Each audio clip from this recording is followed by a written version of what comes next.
दोस्तों नमस्ते। मेरा नाम हेमंत सिंह है। आपके अपने यूट्यूब चैनल निर्मल हार्ट कोचिंग क्लासेस में आपका स्वागत है। साथियों, मैं आज आपके लिए सुपर टेट के EVS and history questions part number 2 लेकर आया हूँ। इससे पहले मैंने पार्ट नंबर 1 करा दिया था, जिसमें कि 1 से लेकर 10 क्वेश्चंस थे। आज मैं मतलब कि इस वाले पार्ट में 10 से लेकर 30 क्वेश्चंस लेकर आया हूँ। साथियों, अगर आपको मेरी ऐसी ही वीडियो और चाहिए तो प्लीज़ मेरे डिस्क्रिप्शन बॉक्स में जाइएगा और मेरे चैनल को सब्सक्राइब करिएगा तथा बेल आइकन को दबाना मत भूलिएगा, जिससे कि आपको मेरी सभी वीडियोस सबसे पहले आप तक पहुँचे। तो चलिए शुरू करते हैं। क्वेश्चन नंबर 11, निम्नलिखित में से किस कारखाने की स्थापना दूसरी पंचवर्षीय योजना के दौरान हुई थी? साथियों, ऐसी कौन सी कारखाना है जिसकी स्थापना दूसरी पंचवर्षीय योजना के दौरान हुई थी? तो साथियों बताइए। आपके ऑप्शन है Durgapur, option number B Bhilai, option number C Rourkela या ऑप्शन नंबर डी ये सभी। बताइए साथियों। साथियों, जो इसका करेक्ट आंसर हो जाएगा ऑप्शन नंबर डी, यानी कि ये सभी। दूसरी पंचवर्षीय योजना के दौरान दुर्गापुर, भिलाई, राउरकेला और ये सभी की स्थापना हुई थी। चलिए क्वेश्चन नंबर 12, शांति स्वरूप भटनागर पुरस्कार किस क्षेत्र में अद्वितीय कार्य करने के लिए दिया जाता है? साथियों, आपके ऑप्शन हैं खेल के क्षेत्र में, पत्रकारिता के क्षेत्र में, साहित्य के क्षेत्र में, विज्ञान एवं प्रौद्योगिकी के क्षेत्र में। बताइए, जो शांति स्वरूप पुरस्कार है वो किस क्षेत्र में देता है? साथियों, इसके जो करेक्ट आंसर हो जाएगा विज्ञान एवं प्रौद्योगिकी क्षेत्र। तो विज्ञान एवं प्रौद्योगिकी क्षेत्र में शांति स्वरूप भटनागर पुरस्कार दिया जाता है। चलिए नेक्स्ट क्वेश्चन, माउरी जाति कहाँ पाई जाती है? जो माउरी जाति है वो कहाँ पाई जाती है? माउरी जाति कहाँ पाई जाती है? साथियों, आपके ऑप्शन है ऑस्ट्रेलिया में, ऑप्शन नंबर बी न्यूजीलैंड में, ऑप्शन नंबर सी अमेरिका में, ऑप्शन नंबर डी कनाडा में। बताइए साथियों, माउरी जनजाति कहाँ पाई जाती है? साथियों, इसका जो करेक्ट आंसर हो जाएगा वो ऑप्शन नंबर बी, यानी कि न्यूजीलैंड में। साथियों, आप सभी इन क्वेश्चंस का स्क्रीनशॉट लेते रहें, जैसे कि आप इन सभी क्वेश्चंस को बाद में भी रिवाइज कर सकें। चलिए क्वेश्चन नंबर 14, नेक्स्ट क्वेश्चन, निम्नलिखित में से कौन सफ़ेद हाथियों की भूमि के नाम से प्रसिद्ध है? ऐसा कौन सा देश है कि जो सफ़ेद हाथियों के लिए प्रसिद्ध है? साथियों, आपके ऑप्शन है Australia, option number B Bharat, option number C Thailand या ऑप्शन नंबर डी जापान। बताइए साथियों। साथियों, इसका जो करेक्ट आंसर हो जाएगा ऑप्शन नंबर सी, यानी कि थाईलैंड। साथियों, ये एक इम्पोर्टेंट क्वेश्चन है, ये अधिकतर एग्जाम में पूछा जाता है। ठीक है, सफ़ेद हाथियों के लिए वो है थाईलैंड। चलिए क्वेश्चन नंबर 15, राष्ट्रीय सुदूर संवेदन केंद्र NRC स्थित है। साथियों, राष्ट्रीय सुदूर संवेदन केंद्र, इसको शॉर्ट फॉर्म में NRC बोलते हैं, ये कहाँ पर स्थित है? आपके ऑप्शन हैं, ऑप्शन नंबर ए बेंगलुरु में, ऑप्शन नंबर बी अहमदाबाद में, ऑप्शन नंबर सी हैदराबाद में या ऑप्शन नंबर डी श्रीहरिकोटा में। बताइए साथियों, कहाँ पर स्थित है? चलिए साथियों, इसका जो करेक्ट आंसर है वो है option number C for Chennai, यानी कि हैदराबाद में। ओके साथियों, तो कहाँ पर ये है? हैदराबाद में। चलिए नेक्स्ट क्वेश्चन। साथियों, ये क्वेश्चन हमारा क्वेश्चन नंबर 16 है, निम्नलिखित में से कौन सी जोड़ी सही है? कौन सी जोड़ी सहित है या सही है, बातें की है। चलिए, यानी कि ये पेड़ के नेम हैं, जैसे कि सागौन, ये कहाँ पर है? क्या जम्मू कश्मीर में है? ऑप्शन नंबर बी सुंदरी, क्या ये पश्चिम बंगाल में है? ऑप्शन नंबर सी यानी कि चंदन, क्या यह केरल में पाई जाती है? क्या ऑप्शन नंबर डी जो देवदार, क्या मध्य प्रदेश में है? बताइए साथियों, इसमें से कौन सा आंसर सही है? साथियों, इसका जो सही आंसर है सुंदरी, यानी कि पश्चिम बंगाल, यानी कि जो सुंदरी नामक वृक्ष है वो पश्चिम बंगाल में पाए जाते हैं। जबकि option number A, C, D हमारे सभी गलत है। ये भी गलत है, ये भी गलत है और ये भी गलत है। चलिए साथियों नेक्स्ट। साथियों ये इसी के आगे के हैं, शायद नंबर गलत पड़ गए हैं लेकिन क्वेश्चंस ठीक हैं। तो चलिए शुरू करते हैं। क्वेश्चन नंबर 8 है इसका, मतलब कि जो भी है, इंडिया विंस फ्रीडम के लेखक कौन है? इंडिया विंस फ्रीडम के लेखक कौन है? साथियों आपके ऑप्शन है ए यानी कि Dominic Napier, option number B Maulana Abul Kalam Azad, option number C Jawaharlal Nehru, या option number D Lala Lajpat Rai. बताइए साथियों क्या आंसर उसका? साथियों इंडिया विंस फ्रीडम के जो लेखक हैं वो हैं मौलाना अब्दुल कलाम आज़ाद, यानी कि option number B is the correct answer. चलिए नेक्स्ट क्वेश्चन। निम्नलिखित में से किसे दुनिया के कॉफ़ी पोर्ट के नाम से जानते हैं? साथियों coffee port, coffee port PORT, coffee port PORT, coffee port के नाम से जानते हैं।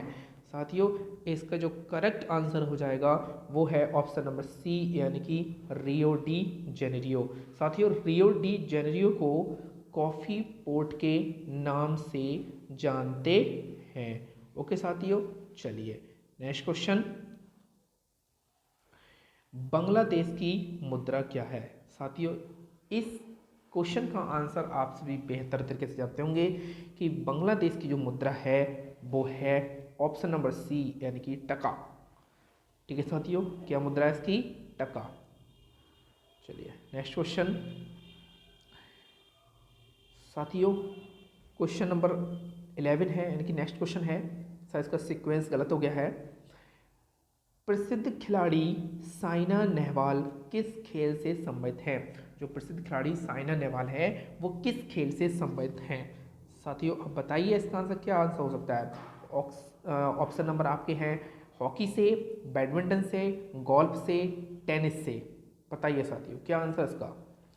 साथियों इसका जो करेक्ट आंसर होगा, जो साइना नेहवाल जी हैं वो बैडमिंटन से संबंध रखती हैं। बैडमिंटन। ओके साथियों बैडमिंटन। ओके चलिए नेक्स्ट क्वेश्चन। संतोष ट्रॉफी निम्नलिखित में से किससे संबंधित है? जो संतोष ट्रॉफी है साथियों ध्यान रखना, यूपी टेट, सुपर टेट या सी टेट में ट्रॉफियों से बहुत ज़्यादा क्वेश्चन आते हैं, तो ध्यान रखना कि संतोष ट्रॉफी निम्नलिखित में से किससे संबंधित है, यानी कि किस खेल से संबंधित है? बताइए साथियों आपके ऑप्शन है हॉकी से, फुटबॉल से, क्रिकेट से या फिर टेनिस से। साथियों जो इसका करेक्ट आंसर हो जाएगा ऑप्शन नंबर बी, यानी कि फुटबॉल से। ओके साथियों मैं थोड़ा सा जूम कर दे रहा हूँ, उसको आपको सही दिखाई देगा। चलिए क्वेश्चन नंबर 13, यानी कि लोक नृत्य का एक रूप है, वो कौन सा है?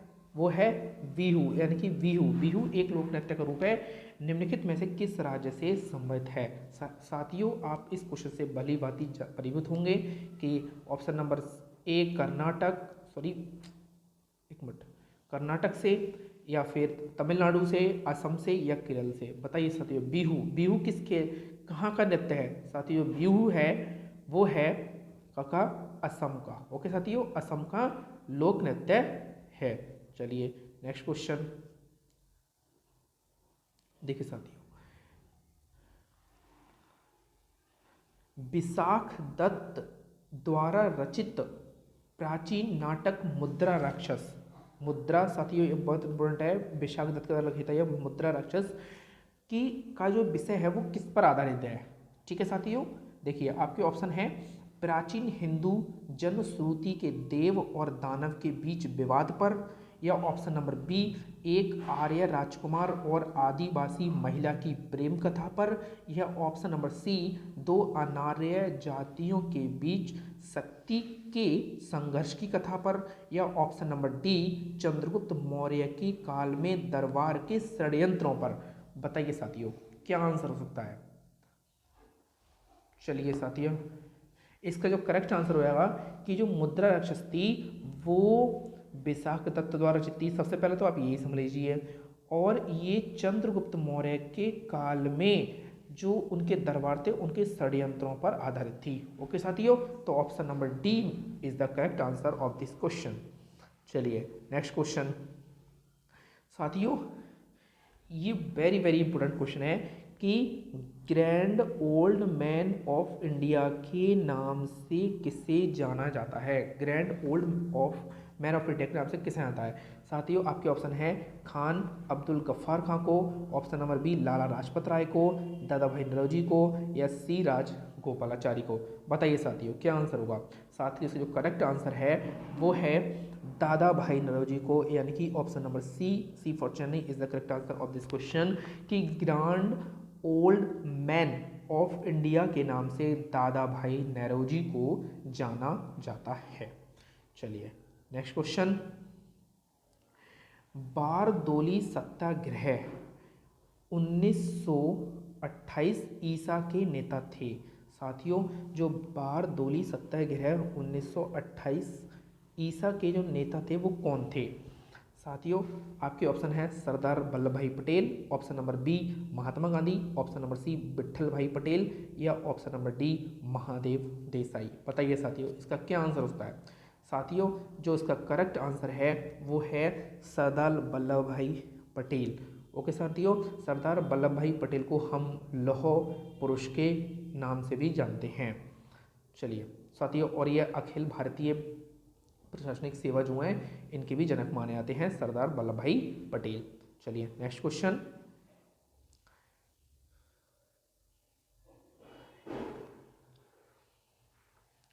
दक्षिण एशियाई क्षेत्रीय सहयोग संगठन की स्थापना की गई थी। साथियों दक्षिण एशियाई क्षेत्रीय सहयोग संगठन जिसे बोलते हैं ना Asian South Asian association organisation, ठीक है साथियों। दक्षिण एशियाई क्षेत्रीय सहयोग संगठन की स्थापना कब हुई थी। साथियों ऑप्शन है आपके वर्ष 1985 में, वर्ष 1986 में, 87 में, या 88 में। बताइए साथियों। साथियों ये वेरी वेरी इंपॉर्टेंट क्वेश्चंस हैं, मैं भी किसी प्रैक्टिस सेट से लिख रहा हूँ जो कि वेरी वेरी इंपॉर्टेंट्स हैं और आपके लिए बहुत मेहनत कर रहा हूँ, जी तोड़ मेहनत कर रहा हूँ। साथियों प्लीज़ मेरे चैनल को सब्सक्राइब करिए, लाइक करिए और दूसरे अपने फ्रेंड्स की भी मदद करिए तथा उनमें शेयर करिए। तो साथियों इसके जो करेक्ट आंसर हो जाएगा वो है वर्ष 1985 में।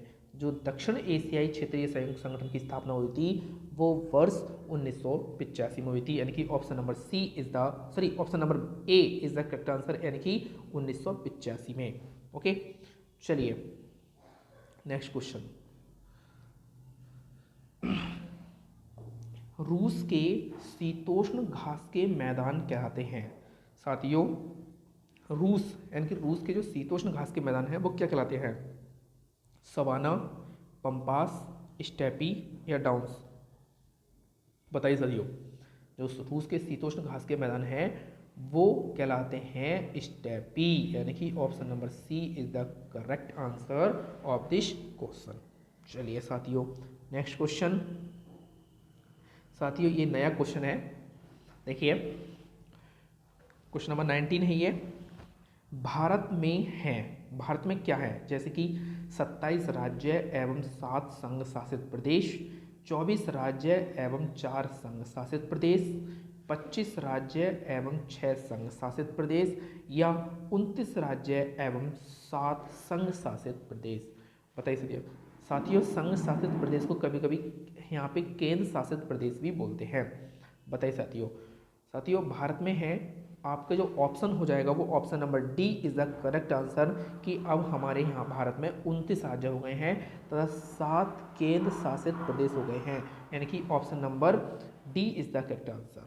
चलिए साथियों next question, very very important question है साथियों वाला कि भारतीय संविधान की प्रस्तावना में धर्मनिरपेक्ष शब्द कब जोड़ा गया था? बताइए साथियों, जो भारतीय संविधान की प्रस्तावना है उसमें धर्मनिरपेक्ष शब्द कब जोड़ा गया था? साथियों आपके ऑप्शन है 40वें संविधान संशोधन 1976 द्वारा, 41वें संविधान संशोधन 1976 द्वारा। और साथियों एक मिनट, यहाँ पे थोड़ा सा गलत लिखा हुआ है, ये यहाँ पे ये गलत लिखा हुआ है कि 42वां संशोधन है ये, और ऐसे ही यहाँ पे 41वां संशोधन है, 43वां संशोधन, 43वां संशोधन। तो बताइए साथियों इसका जो करेक्ट आंसर है वो क्या हो जाएगा? साथियों कि जो भारतीय संविधान में प्रस्तावना जो जोड़ी गई है उसमें धर्मनिरपेक्ष जो शब्द है वो है हमारा 42वां संविधान संशोधन 1976 द्वारा। साथियों इसका जो करेक्ट आंसर हो जाएगा वो है 42वां संशोधन। मैं लिख देता हूँ जिससे कि आपको किसी को प्रॉब्लम आया है 1976। ओके साथियों, चलिए नेक्स्ट क्वेश्चन।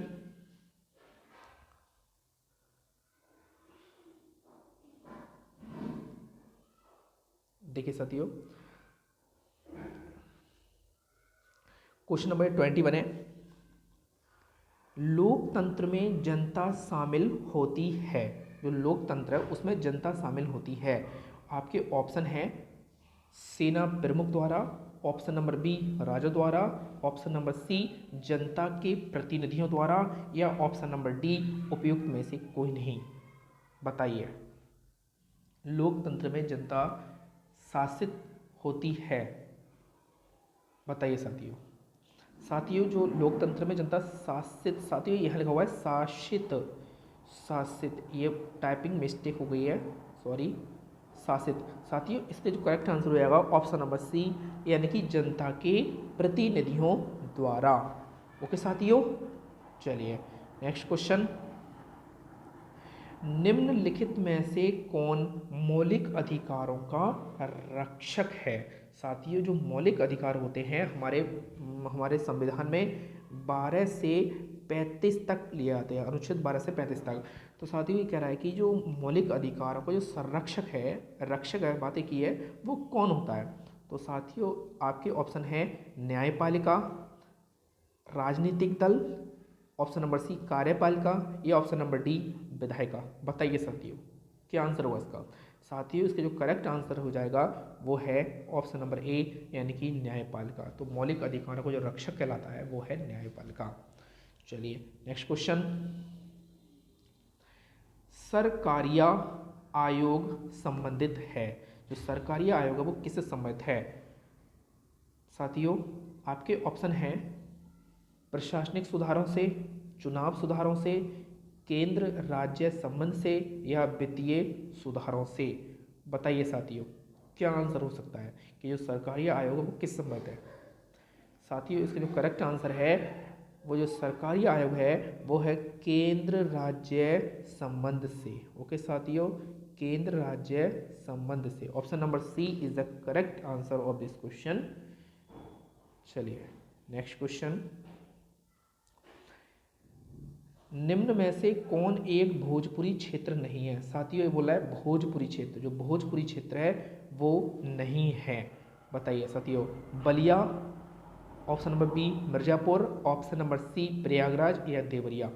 देखिए साथियों बलिया, मिर्जापुर और देवरिया यहाँ पे सब में भोजपुरी बोली जाती है, लेकिन प्रयागराज को जो कि पुराना नाम इसका क्या है इलाहाबाद है, वहाँ पे मतलब कि भोजपुरी क्षेत्र नहीं है, यानी कि वहाँ पर भोजपुरी भाषा ही नहीं बोली जाती है। आप मूवी देखते होंगे भोजपुरी मूवी, बलिया, भोजपुर, देवरिया, यहाँ पे मूवी बनाई जाती है, लेकिन ये वहाँ पे इसकी जो वहाँ की क्षेत्रीय बोली है वहाँ पे भोजपुरी ही है। चलिए साथियों नेक्स्ट क्वेश्चन।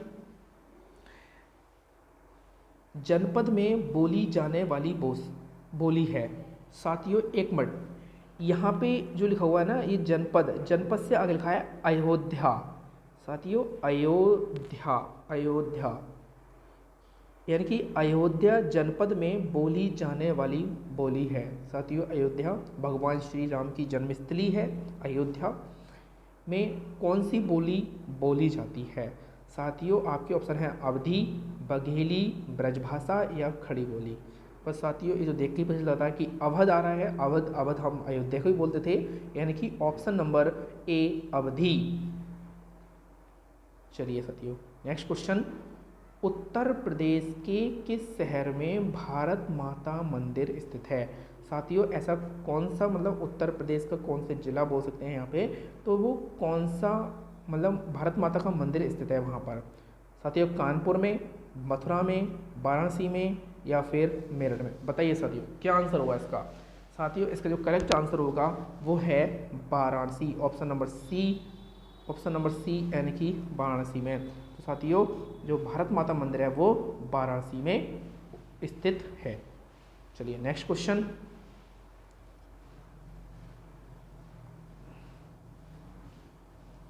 देखिए साथियों क्वेश्चन नंबर 27 है कि नंदी पहाड़ियाँ कहाँ स्थित हैं? जो नंदी पहाड़ियाँ हैं वो कहाँ स्थित हैं? साथियों आपके ऑप्शन हैं बिहार में, गुजरात में, कर्नाटक में या राजस्थान में? बताइए साथियों क्या आंसर हो जाएगा इसका कि जो नंदी पहाड़ियाँ वो कहाँ स्थित हैं? साथियों इसका जो करेक्ट आंसर है वो है ऑप्शन नंबर सी यानी कि कर्नाटक में। ओके साथियों जो नंदी पहाड़ियाँ हैं वो कर्नाटक में स्थित हैं। साथियों आशा करता हूँ कि ये क्वेश्चंस आपको बेहद पसंद आ रहे होंगे। चलिए नेक्स्ट क्वेश्चन, भारत में प्रायः 3 संसदीय सत्र होते हैं, जिसमें कि जैसे कि बजट सत्र है, मानसून सत्र है तथा साथियों बजट सत्र हो गया, मानसून सत्र हो गया। अब बताइए नेक्स्ट कौन सा होगा? साथियों ग्रीष्मकालीन सत्र, शीतकालीन सत्र और शरद ऋतु सत्र या फिर इनमें से कोई नहीं? बताइए साथियों कौन सा होगा इसका आंसर? बताइए साथियों इसका जो करेक्ट आंसर हो जाएगा वो है शीतकालीन सत्र। ओके साथियों शीतकालीन सत्र is the correct answer of this question. चलिए नेक्स्ट क्वेश्चन, मोटे तौर पर स्मार्ट मनी, देखिए साथियों क्वेश्चन आया यहाँ वर्ड है यहाँ पे स्मार्ट मनी शब्द का क्या अर्थ है? स्मार्ट मनी का क्या अर्थ है? साथियों आपके ऑप्शन है traveller cheque, US dollar, internet banking या फिर विदेशी मुद्रा। साथियों जो इसका सही आंसर हो जाएगा वो है इंटरनेट बैंकिंग, स्मार्ट मनी। साथियों आज आप कहीं भी जाइए वहाँ पे एटीएम्स होते हैं, तुरंत पैसे निकाल लेंगे। आप मॉल में जाइए, किसी भी शॉप पे जाइए, अधिकतर वहाँ पे मिनी जो एटीएम की मशीन होती है लगी होती है, वहाँ पे आप वहाँ से पैसे को विड्रॉल कर सकते हैं या ट्रांसफ़र कर सकते हैं। तो वही होता है हमारा स्मार्ट मनी।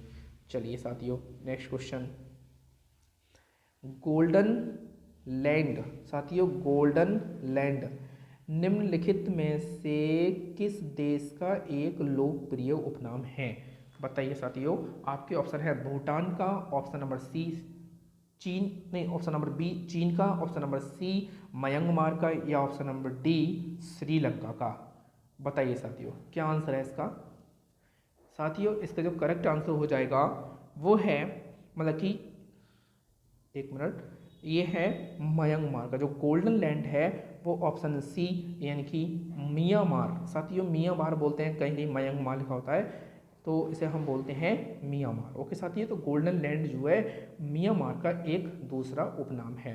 चलिए साथियों नेक्स्ट क्वेश्चन, किस देश ने सैम, देखिए साथियों यहाँ पे यह है सैम, सैम नाम का एक सबसे पहला कृत्रिम बुद्धिमत्ता राजनीतिक रोबोट विकसित किया है? बताइए साथियों सैम नाम का सबसे पहला कृत्रिम बुद्धिमत्ता राजनीतिक रोबोट विकसित किया है? साथियों आपके ऑप्शन है न्यूजीलैंड ने, ऑप्शन नंबर बी इजराइल ने, ऑप्शन नंबर सी सऊदी अरब ने या ऑप्शन नंबर डी अमेरिका ने? बताइए साथियों बोलो बोलो बोलो। साथियों जो इसका करेक्ट आंसर हो जाएगा वो है ऑप्शन नंबर ए यानी कि न्यूजीलैंड। ओके साथियों, साथियों आज के हमारे 40 क्वेश्चंस जो हैं यानी कि 10 क्वेश्चन मैंने पहले पार्ट में कराए थे और 30 क्वेश्चन मैंने आज के पार्ट में कराए हैं। साथियों मैं आशा करता हूं कि ये क्वेश्चंस आपके लिए बेहद पसंद आए होंगे। साथियों अगर मुझसे इन वीडियोस में इन क्वेश्चंस में प्लीज़ कुछ गलती हो तो प्लीज़ आई एम सॉरी। और प्लीज़ इस चैनल को सब्सक्राइब करिए, लाइक करिए, कमेंट करिए, जिससे कि मेरे सभी वीडियोस आप तक सबसे पहले पहुंच सकें। और साथियों प्लीज़ अपने दोस्तों में भी शेयर करिए। ओके साथियों, थैंक यू।